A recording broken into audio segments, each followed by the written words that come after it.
Hello friends, पूजा विद्यालय online teaching programme अंतर्गत अंग्रेजी विषय में ધોરણ 11 અને 12 કોમર્સ અને સાયન્સમાં આપનું હાર્દિક સ્વાગત છે।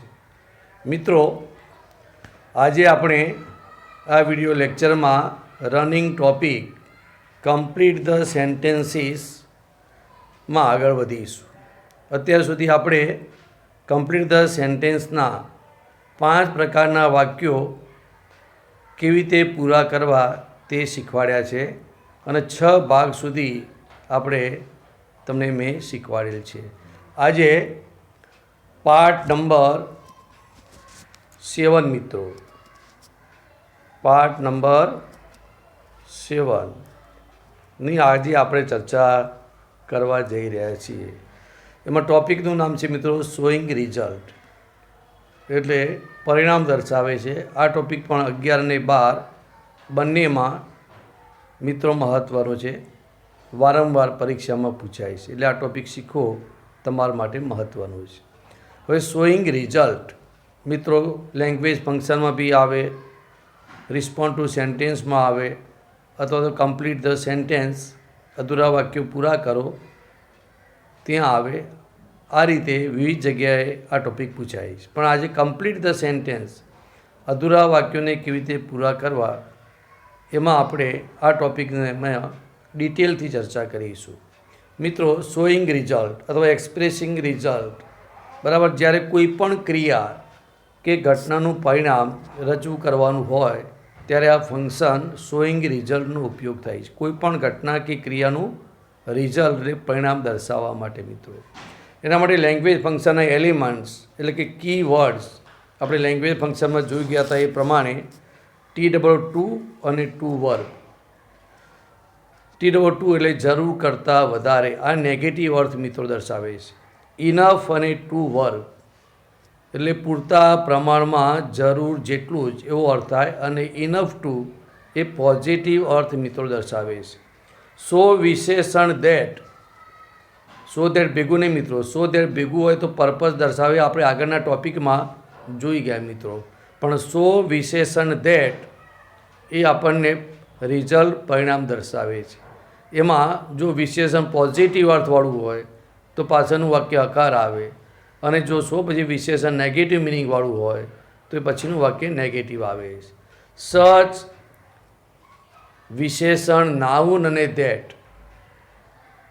સો અને ધેરફોર એ તમે 10મા ધોરણમાં મિત્રો ભણી ગયા હતા રિઝલ્ટ વખતે, સો અને ધેરફોર બરાબર, 10મા ધોરણમાં એ ટોપિક આવતો, આપણે અહીંયા પણ મેં સમજાવવા માટે લીધેલું છે મિત્રો। આટલા 1, 2, 3, 4 અને 5 અને 6 કીવર્ડ છે મિત્રો, અને એના આધારે આપણે સ્ટ્રક્ચર એટલે વાક્ય રચના સમજવાની છે મિત્રો। જોઈ લે વાક્ય રચના, દરેકની અલગ અલગ વાક્ય રચના છે, અને આ વાક્ય રચનાને તમારે ધ્યાનમાં રાખવી પડે જો વાક્ય અધૂરા પૂરા કરતાં શીખવું હોય તો, કારણ કે વાક્ય રચના પ્રમાણે જ તમે આ વાક્યો પૂરા કરી શકો છો। જોઈ લો મિત્રો, મુખ્ય વાક્ય આપેલું છે જેમાં સબ્જેક્ટ અને વર્બ એટલે કર્તા અને ક્રિયાપદ આવે મિત્રો।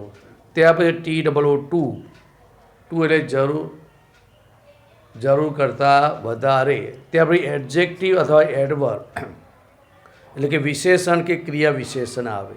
ત્યાર પછી ફોર પછી નામ કે સર્વનામ હોઈ શકે, મૂકવો તો મૂકી શકાય, ન મૂકો તો બી મિત્રો ચાલે છે, પણ નામ આવે ને સર્વનામ આવે એ કર્મરૂપ હોવું જોઈએ। જો નામ હોય તો ફોર મનોજ આવે, પણ સર્વનામ હોય કર્મરૂપ, for me, for us, for them, for her, for him, એ પ્રમાણે કર્મરૂપ સર્વનામનું મૂકવાનું થાય, અને નામ હોય તો નામ જ મૂકવાનું થાય મિત્રો। ત્યાર પછી ટુ વર્બ એટલે ટુવાળું મૂળ ક્રિયાપદ એટલે V1 આવે મિત્રો, અને ત્યાર પછી ઓબ્જેક્ટ અને અધર વર્ડ્સ આવે। સમજી લો, ફરીથી ટુની વાક્ય રચના વધારે પૂછાય મિત્રો। કરતા ક્રિયાપદ મુખ્ય વાક્યમાં ટુ, એડજેક્ટ વિશેષણ એટલું આપેલું મિત્રો, અને ત્યાર પછીનું વાક્ય આપણે પૂરું કરવાનું હોય તો ફોર પછી નામ કે સર્વનામ મૂકવાની જરૂર હોય તો મૂકી શકાય, ન મૂકો તો પણ દરેક વખત જરૂરી હોતું નથી, પણ ટુ વર્બ ફરજિયાત આવે અને ઓબ્જેક્ટ આવે। ત્યાર પછી સબ્જેક્ટ, વર્બ, એડજેક્ટિવ અને એડવર્બ, ત્યાર પછી ઇનફ મિત્રો। જોઈ લો, વિશેષણની પહેલાં ટુ આવે મિત્રો, જ્યારે ઇનફ વિશેષણ કે એડવર્બ પછી આવે. આ ધ્યાન રાખજો, વાક્ય રચનામાં ફરક છે. ટુ એ નેગેટિવ મિનિંગ બતાવે છે, ઇનફ એ પોઝિટિવ મિનિંગ બતાવે છે.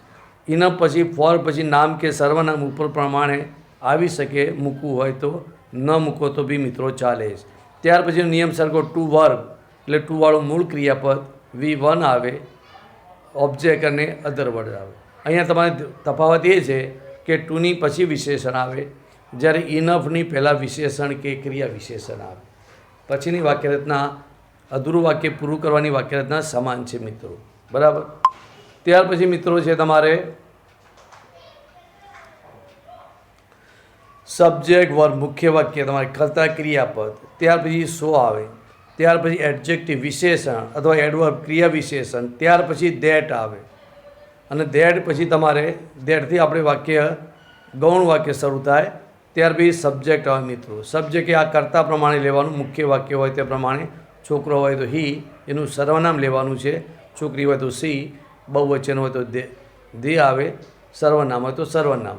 ત્યાર પછી ક્રિયાપદના આધારે આ જે ક્રિયાપદ છે એના કાળ પ્રમાણે કેન કે કુડ નોટ આવશે. જો નકાર મિનિંગ હોય તો કેન નોટ કે કુડ નોટ, પણ જો એનો એડજેક્ટનું અર્થ પોઝિટિવ હોય તો કેન કે કુડ, એમાં નોટ આવે નહીં. ત્યાર પછી V1 મૂળ ક્રિયાપદ આવે. ત્યાર પછી ઓબ્જેક્ટ અને અધર વર્ડ આવે મિત્રો.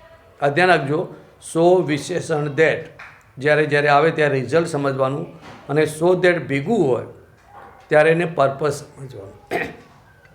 એટલે આ ડિફરન્સ તમે મિત્રો મગજમાં રાખજો, બરાબર. સો ધેટની વાક્યરચના પણ વારંવાર પરીક્ષામાં પૂછાય મિત્રો, ફરી સમજી લો. કર્તા ક્રિયાપદ સો વિશેષણ ધેટ, ત્યાર પછી કર્તાનું સર્વનામ કેન નોટ કે કુડ નોટ, જો નકારનો મિનિંગ હોય, અને અકાર હોય તો કેન કે કુડ, V1 ઓબ્જેક્ટ અને અન્ય. આગળ હું તમને એક્ઝામ્પલ દ્વારા આગળ સમજાવું છું, પણ વાક્યરચના તમે યાદ રાખવા પ્રયત્ન કરો. ત્યાર પછી મિત્રો ચોથી વાક્યરચના સો સબ્જેક્ટ અને વર્બ કર્તા ક્રિયાપદ સચ. ત્યાર પછી આર્ટિકલ એ કે એન આવે, બરાબર. વિશેષણના ઉચ્ચાર પ્રમાણે સ્વર હોય તો એન આવે, અને વ્યંજન હોય તો એ આવશે.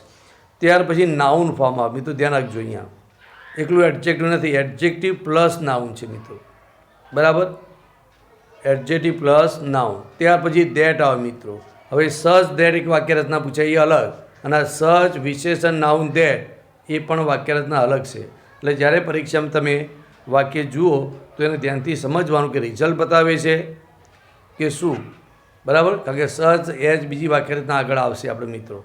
એટલે સચ આર્ટિકલ એ કે એન, એડજેક્ટિવ એટલે કે વિશેષણ, નાઉન એટલે નામ આવે સાથે, ધેટ આવે. ત્યાર પછી સબ્જેક્ટ વર્બ ઓબ્જેક્ટ કરતા ક્રિયાપદ કર્મ. ઘણીવાર વાક્યરચના ઉપર પ્રમાણે અકાર કે નકાર તમે બનાવી લખી શકો છો, અને સીધું વાક્ય સબ્જેક્ટ ઓબ્જેક્ટ બનાવવું હોય તો બી મિત્રો તમે બનાવી શકો છો, બરાબર.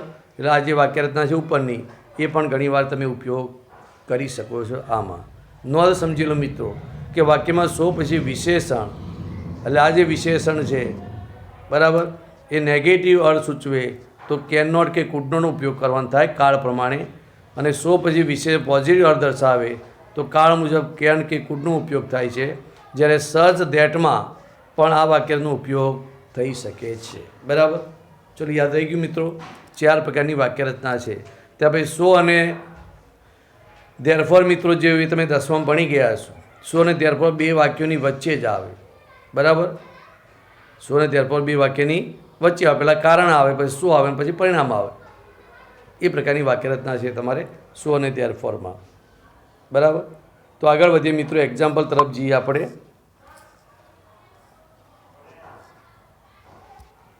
તો મિત્રો જોઈ લો, પરીક્ષામાં કઈ રીતે વાક્ય આપેલું હોય છે, અને વાક્ય બતાવ્યા છે કે he is too weak to walk fast. આ એક આખું વાક્ય તમને સમજાવીને આપેલું. He is too weak to walk fast. ટુનો મતલબ થાય જરૂર કરતાં વધારે, પણ T=2 નેગેટિવ અર્થ બતાવે. આમાં નોટ આપેલું નથી મિત્રો, જુઓ, છતાં પણ એનો ટુના કારણે એનો અર્થ નકાર થાય છે. જેનો મિનિંગ શું થાય? He is too weak to walk fast. તે એટલો બધો અશક્ત છે કે ઝડપથી ચાલી શકતો નથી. આમાં નોટ દેખાય છે? ના. છતાં પણ એનો મિનિંગ શું છે? નેગેટિવ. કારણ કે T=2 એ નકારનો અર્થ સૂચવે છે.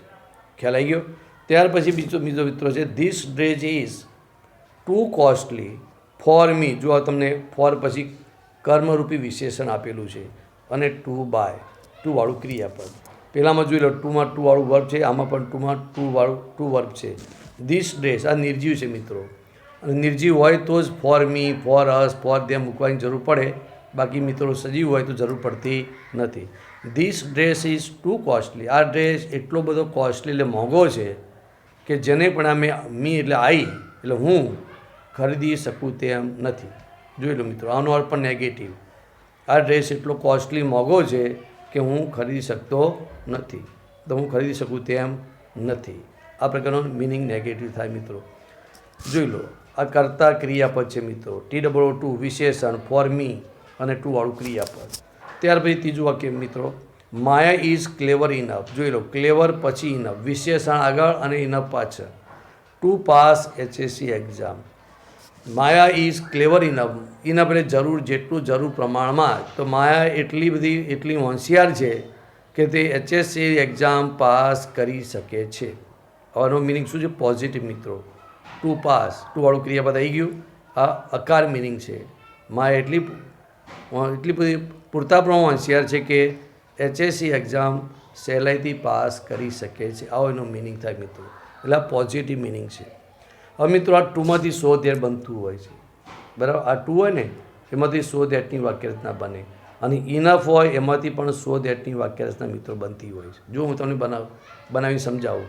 He is too weak to walk fast, આમાં સો ધેટમાં રૂપાંતર કરવું હોય તો મિનિંગ બદલાતો નથી, પણ વાક્યરચના બદલાય. જોઈ લો, he is so weak that, ટુની જગ્યાએ ધેટ આવે, આ ટુ આવે, ટુનું ધેટ થઈ જાય, અને ધેટ પછી ગૌણ વાક્ય બનાવી મૂકવું પડે. He is so weak that he can not walk fast. આનો મિનિંગ અને ટુ વર્ડનો મિનિંગ સમાન થયું.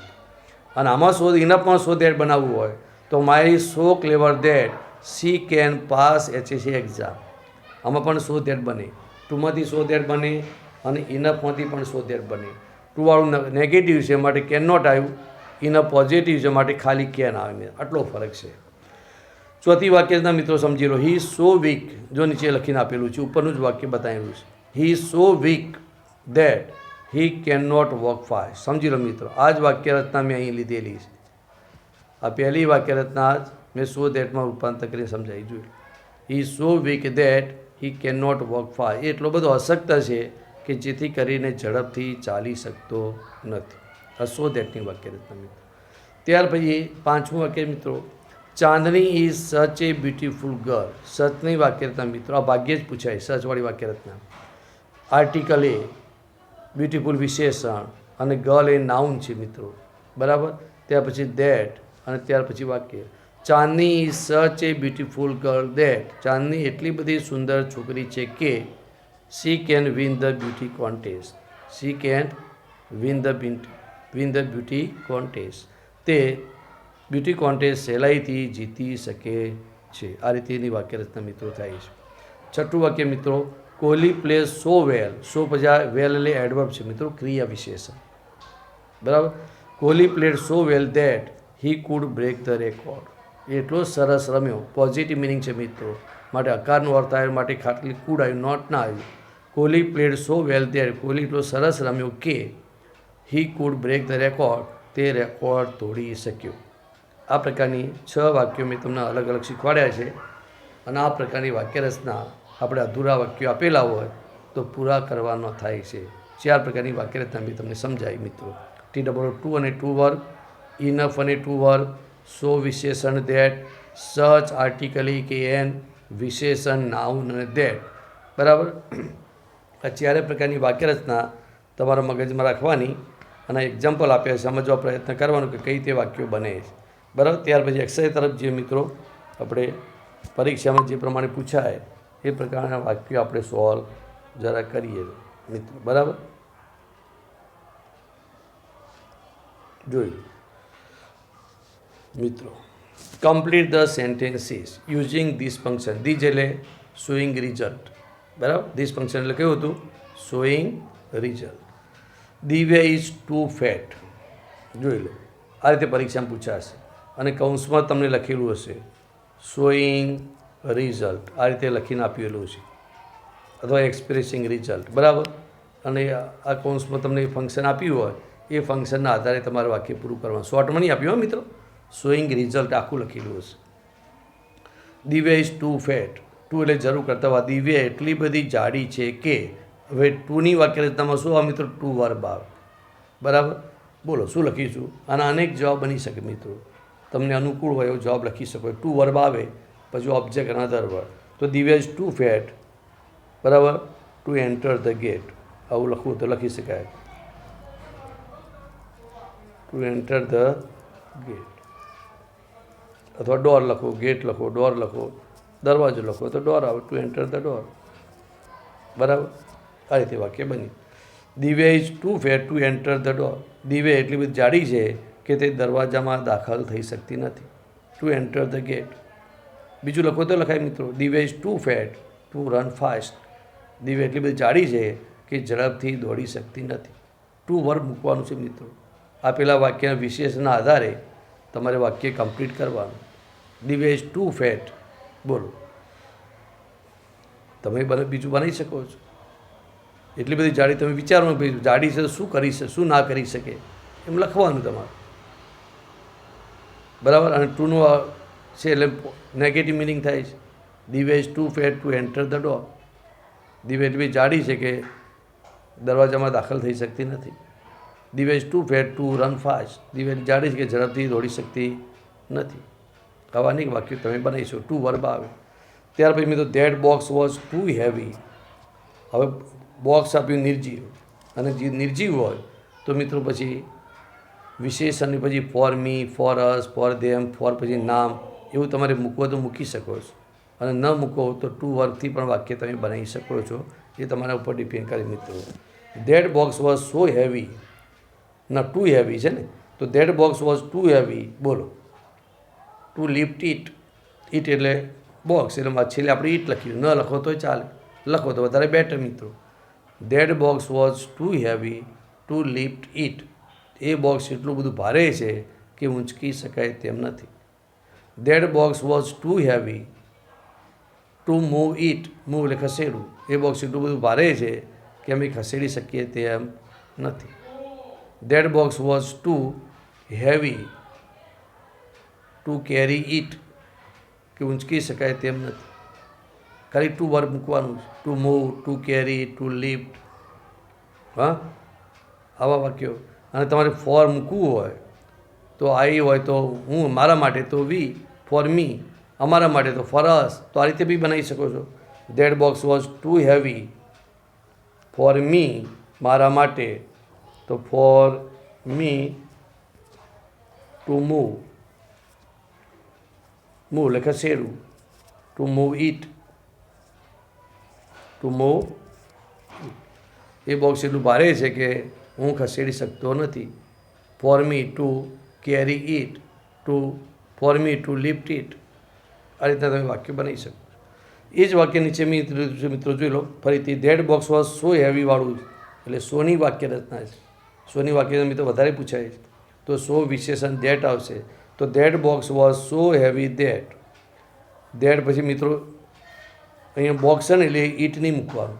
ઈટ મૂકશો તો વાક્ય પેસિવ થઈ જશે, અને પેસિવની વાક્ય રચના બનાવવી પડશે. અને એના કરતાં તમારે કોઈ કર્તાનું સર્વનામ લઈ લેવાનું. આઈ લઈ શકાય, વી લઈ શકાય, વન લઈ શકાય. વન એટલે કોઈ પણ એક. બરાબર, એટલે that box was so heavy that. નિર્જીવ હોય તો વન લઈ લેવાનું મિત્રો, એટલે તમારે કોઈ માથાકૂટ નહીં. આઈ મૂકો તો બી સાચું, વી મૂકો તો બી સાચું, હી મૂકો, સી મૂકો તો બી સાચું જ છે મિત્રો. પણ વન એટલે કોઈ એક. તો that box was so heavy that one.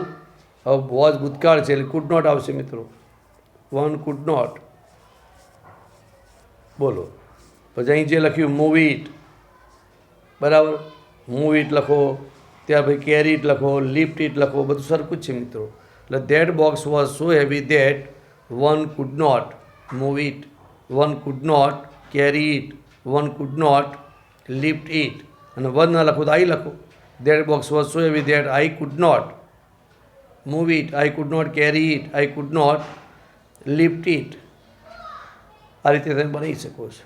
ત્યાર પછી ચોથું વાક્ય મિત્રો, યુ આર ઇન્ટેલિજન્ટ ઇનફ. ઇનફની વાક્ય રચના છે મિત્રો. હવે ઇનફની વાક્ય રચના શું છે? પોઝિટિવ અર્થ સૂચવે છે. ઇનફમાં પણ ટુ વર્બ આવે, ફોર પછી નામ કે સર્વનો પણ ઉપયોગ કરી શકાય છે. તો યુ આર ઇન્ટેલિજન્ટ ઇનફ, તમે એટલા હોશિયાર છો કે તમે આ પ્રોબ્લેમ સોલ્વ કરી શકશો. You are intelligent enough to solve this problem, two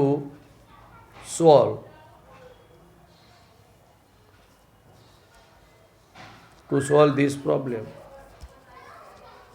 આવું લખી શકો છો. You are intelligent enough to solve this problem, તમે એટલા હોશિયાર છો કે પ્રોબ્લેમ તમે સોલ્વ કરીશો. You are intelligent enough to complete this exercise, you are intelligent enough to find the way in this matter. આવાને ટૂંકા વાક્યો મિત્રો બનાવવા, ટુ વર્બ બનાવવાનું હોય મિત્રો, એટલે તમારી પ્રમાણે વાક્ય ટૂંકું બનાવવાનું. You are intelligent enough two pass the exam, આવું લખી દો તો બી વાંધો નહીં મિત્રો, બરાબર. એટલે એનો પોઝિટિવ મિનિંગ છે. ત્યાર પછી પાંચમું વાક્ય મિત્રો, ધીસ ટોપિક ઇઝ, હવે આમાં કશું નહીં આપ્યું મિત્રો, જોઈ લો. ટુ પણ નથી, ઇનફ પણ નથી, સો વિશેષણ નથી, તો તમે સચ પણ નથી, તો ચારમાંથી કોઈ પણ પ્રકારની વાક્ય રચના બનાવી શકો છો મિત્રો, સમજી લો. કરતા ક્રિયાપદ બે જ આપ્યું છે. T+2 ઉપર ઉપયોગ કરી શકો, ઇનફનો ઉપયોગ કરી શકો, સો વિશેષણ ધેટનો ઉપયોગ કરી શકો છો, બરાબર. તો તમને ટૂંકું પડે અને જેની વાક્ય રચના યાદ હોય એ વાક્ય રચનાથી બનાવવા. જો એ રીતે બને, this topic is too difficult, જો ટુનું બનાવો, T+2, બરાબર. ટુ પછી વિશેષણ આવશે એટલે આપણે લખી દઈએ ડિફિકલ્ટ, પછી ટુ વર્બ આવે એટલે ટુ અન્ડરસ્ટેન્ડ, ટૂંકામાં ટૂંકું આપણે બનાવી દેવાય. This topic is too difficult to understand, આ ટોપિક એટલો ડિફિકલ્ટ છે કે સમજી શકાય તેમ નથી. બીજે બનાવી ફરીથી, this topic is too difficult for me to understand, this topic is too hard પણ લખી શકાય, too hard to solve it, એ પણ સાચું છે. ધીસ ટોપિક ઇઝ, હવે તમારે ઇનફથી બનાવવું હોય તો પોઝિટિવ મિનિંગ આવે મિત્રો. This topic is easy enough, જોઈ લો, પેલો ડિફિકલ્ટ હતું એનું ઓપોઝિટ લીધું મેં. This topic is easy enough to understand very well, અથવા ટુ અન્ડરસ્ટેન્ડ વેરી વેલ ના લખો તો બી સાચું છે. ધીસ ટોપિક ઇઝ, શોથી બનાવો તો બેન મને મિત્રો, this topic is so difficult that I can not understand it, I cannot solve it. This topic is so easy that I can understand it. I can solve it. આ રીતના બનાવી શકો મિત્રો. બને તેઓ સચ દેટની વાક્યનો ઉપયોગ કરવો નહીં, કે એની વાક્ય રચના તમારે સમજવી પડે બરાબર. આર્ટિકલ એ આવે, વિશેષણ આવે, નાઉન આવે, બરાબર. એટલે તમે ત્રણમાંથી કોઈ પણ બનાવો તો વધારે બેટર. T+2ની વાક્ય રચના, ઇનફની અને સો વિશેષણ દે. ત્યાં પછી છઠ્ઠું વાક્ય મિત્રો, the tea is so hot, સ્વની વાક્ય રચના આપેલી છે. કાળ મિત્રો જોતા રહેવાનું, ઈજ એટલે વર્તમાન કાળ છે એટલે પાછળ કેન આવશે, ભૂતકાળ હોય તો કુડ આવે. The tea is so hot, so એટલે ધેટ આવશે મિત્રો. The tea is so hot that I could not drink it, could નહીં મિત્રો, કેન નોટ આવશે. ઈ છે ને, I can not drink it. The tea is so hot that I cannot drink it. આ ચા એટલી બધી ગરમ છે કે હું પી શકું તેમ નથી. The tea is so hot that I cannot drink it. કારણ કે હોટ એટલી બધી ગરમ છે કે નકારનો મિનિંગ થયો મિત્રો, એટલે નકાર આવશે. The tea is so hot that, આઈ લખો, વી લખો તો સાચું છે, વન લખો તો બી સાચું, વન કેનોટ ડ્રિંક ઇટ. ઈટ એટલા માટે મૂકી છે, આગળ નિર્જીવ છે. એ નિર્જીવ નામ હોય તો પાછળ ક્રિયાપદ પછી સર્વનામ તરીકે વચનમાં ઈટ, બહુવચનમાં ધેમ, એવું તમે ઉપયોગ કરી શકો. અને કદાચ તમે મૂકવામાં ભૂલી જાઓ તો પણ મિત્રો પરીક્ષા વાંધો આવશે નહીં. ત્યાર પછી મિત્રો સાતમું વાક્ય આવ્યું, આશીષ રોડ સચ એ પોએમ. હવે આમાં એક ભૂલ મિત્રો શું છે કે પોએમ આપી, પોએમની આગળ એડજેક્ટ વિશેષણ આપેલું નથી, એટલે હું વિશેષણ એડ કરું મિત્રો, નાઇસ. એટલે સમજો તમે, nice poem. Ashish wrote such a nice poem, બરાબર. કારણ કે સીધું નામ ના આવે મિત્રો, વિશેષણ ફરજિયાત આવશે એમાં. તો Ashish wrote such a nice poem that, હવે ત્યાર પછી નાઇસ પોએમ પછી ધેટ આવશે, બોલો. પછી આ વાક્ય તમે પૂરું કરવાનું થાય. તો Ashish wrote such a nice poem that I could read it again.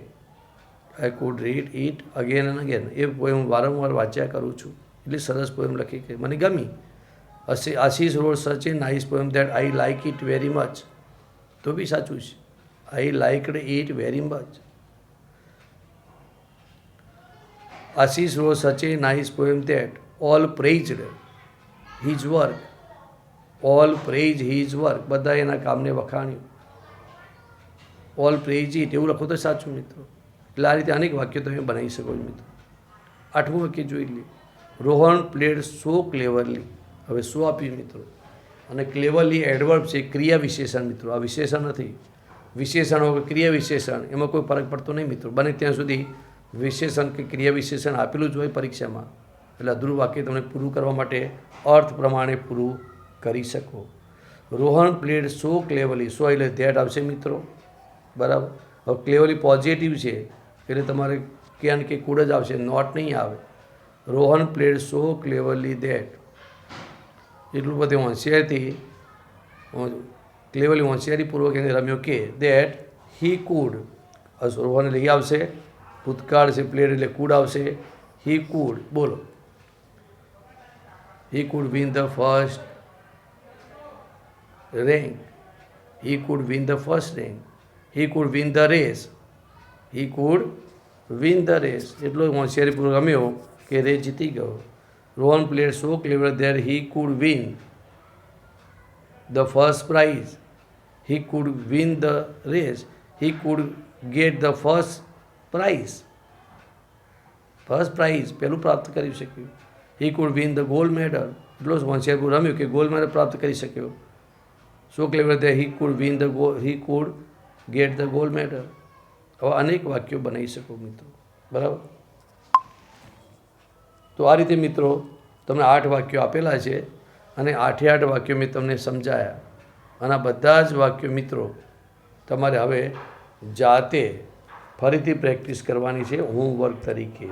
અને આશા રાખું છું કે તમે કમ્પ્લીટ ધ સેન્ટેન્સમાં જે ટૉપિક 6 હતો મિત્રો, અને 6થા ટૉપિકમાં વાક્ય રચના સમજીને આ 8 વાક્યો તમે જાતે પ્રેક્ટિસ કરશો, અને એના જવાબ તમારા ચોપડા કે નોટબુકમાં લખશો. જ્યારે સ્કૂલે આવવાનું થાય મિત્રો તો આ બધું જે હોમવર્ક આપેલું છે એનો એક ચોપડો કે નોટબુક બનાવી રાખજો. અને તે સમયે કોઈ ડિફિકલ્ટી હોય તો તમે પૂછી શકો, અને ડિફિકલ્ટી તમારી દૂર થઈ શકે મિત્રો, બરાબર.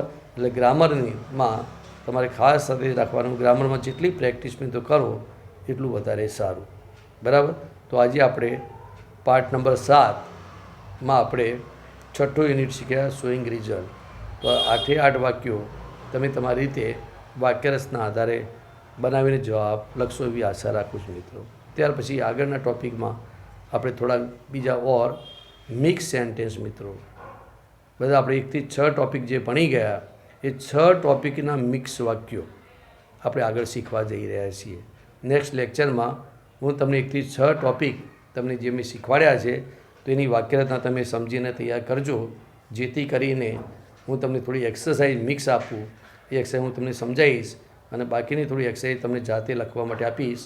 તો તમારે એ લખવાની. એટલે આ ટૉપિક 6 ટૉપિક, આ મેઇન 6 ટૉપિક હતા મિત્રો, બરાબર. ટોટલ આપણે 18 ટૉપિક શીખવાના છે.